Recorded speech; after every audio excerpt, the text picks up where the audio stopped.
magprito tayo ng isda.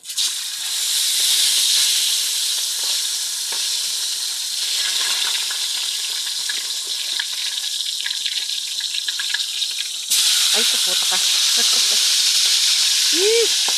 Ay! Alsik.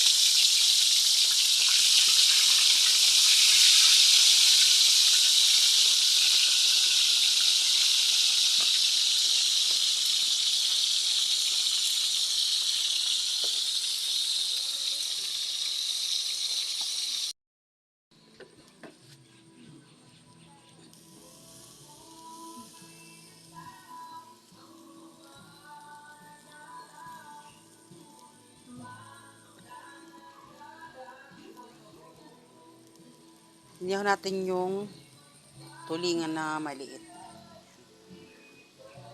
Antayin natin maluto yan mamaya. Yan, malapit na maluto yung inihaw natin. Luto na yung prito natin na isda. Yan. Ready nang iulam ang ating prito. Ano nga yung ating inihaw? Ayan, may mangga yan. Yan, bagay na bagay yan sa ating inihaw mamaya.